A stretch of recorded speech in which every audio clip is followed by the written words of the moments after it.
मेरे प्यारे बच्चों, ध्यान दें। आज का हमारा टॉपिक है परमेय संख्याओं को अवरोही क्रम में बदलना। ठीक, हमारे सामने कुछ परमेय संख्याएं दी गई हैं। 1/3, 7/-3, -13/5, -2। इन सभी परमेय संख्याओं को हमें अवरोही क्रम में बदलना है। ठीक बेटा, आरोही क्रम हो या अवरोही क्रम, दोनों सवाल एक ही तरीके से हल किए जाते हैं।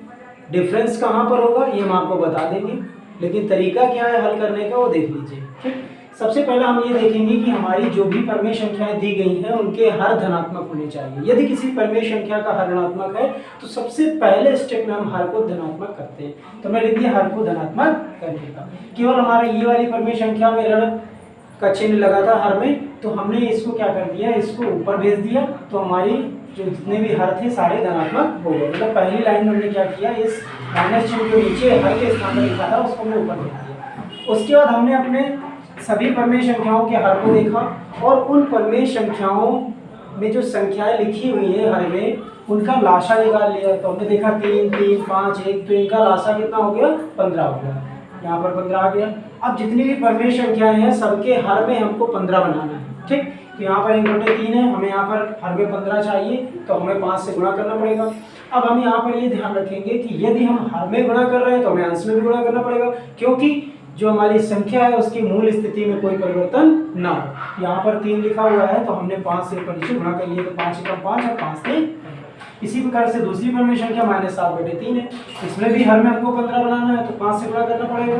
तो 5 से 35 -5 और -35 और 5 से 15। ठीक, इसके बाद हमने देखा -13/5 लिखा हुआ है, इसमें भी हमको 15 बनाना है। तो यहाँ पर हर में 5 में कितने का गुणा करेंगे, 15 बन जाएगा, 3 का गुणा करेंगे। तो यहाँ पर हमने 3 का गुणा कर दिया। तो जब हमने ऊपर 3 का गुणा किया तो 13 × 39 हो गया माइनस का, और नीचे 3 का गुणा किया तो 5 से 15 हो गया। फिर हमने देखा -2/1। अब इसमें हर में 1 लिखा हुआ है, इसमें 15 बनाना है तो हमें 15 से ऊपर नीचे गुणा करना पड़ेगा। तो इस प्रकार से अंश में आ गया माइनस का 15×2 30 और नीचे 15×1 15। अब हम सभी संख्याओं में देखेंगे, इसमें भी हर में 15, इसमें भी हर में 15, इसमें भी हर में 15, इसमें भी हर में 15।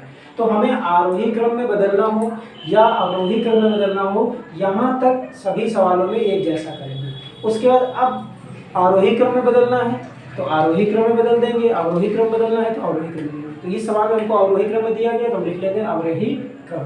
ठीक, अब हम ये देखेंगे 1, 2, 3, 4, इस चारों संख्याओं में ये तीनों तो हमारी माइनस के होंगे और माइनस वाली संख्या हमेशा छोटी होती है, तो हमें केवल एक संख्या प्लस की मिली तो ये हमारा संख्या सबसे बड़ी हो जाएगी। हमने लिख दिया 5/15 इज ग्रेटर देन। उसके बाद हमने अब देखा कि 1, 2, 3 इन तीनों संख्याओं में बड़ी कौन होगी। तो एक बात यहाँ पर आप लोग बहुत ध्यान रखेंगे, बहुत माइनर सी बात है कि जब कई पूर्णांक आपके दिए हों माइनस के हों तो उन पूर्णांकों में जो बड़ा पूर्णांक होगा, ठीक, वो आपका सबसे छोटा होगा। बात समझ में आई। जैसे यहाँ पर -39 लिखा हुआ है तो ये सभी से -35 -30 सबसे छोटा होगा, और -30 -35 और -39 में -30 सबसे बड़ा होगा। तो हमने क्या लिख दिया, -30/15। उसके बाद हमारा -35/15, उसके बाद हमारा -39/15। लेकिन हमें आंसर इन परमेय संख्याओं को नहीं देना था, आंसर में हमें इनको अवरोही क्रम में बदलना था। तो हमने क्या कर दिया, इन परमेय संख्याओं की जो मूल संख्याएं हैं उन मूल संख्याओं को लिख लिया। जैसे ये 5/15 आपका है तो इसकी मूल संख्या कितनी, 1/3 वो लिख दिया। फिर -30/15 इसकी मूल संख्या क्या है, -2 वो लिख दिया। फिर -35/15 इसकी मूल संख्या क्या है, -7/3 वो लिख दिया।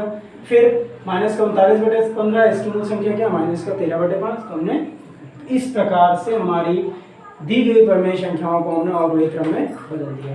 इसी सवाल में अगर हमको आरोही क्रम में बदलना होता तो हम यहाँ तक वही करते, उसके बाद यहाँ से चेंज कर देते, जो संख्या सबसे छोटी थी उसको पहले लिख देते, फिर उससे बड़ी, फिर उससे बड़ी, फिर उससे बड़ी, जो इतना परिवर्तन होता। यहाँ तक सभी सवालों में हमें एक जैसा काम करना है, एक जैसी स्थिति हमें अपनानी है, और जहाँ पर अवरोही दिया होगा वहाँ पर हम अवरोही क्रम बदल देंगे, और जहाँ पर आरोही दिया होगा वहाँ पर हम आरोही क्रम बदल देंगे। ठीक है, तो इस तरह से आरोही क्रम और अवरोही क्रम के सवालों को हम हल कर लेते हैं। ठीक है बेटा।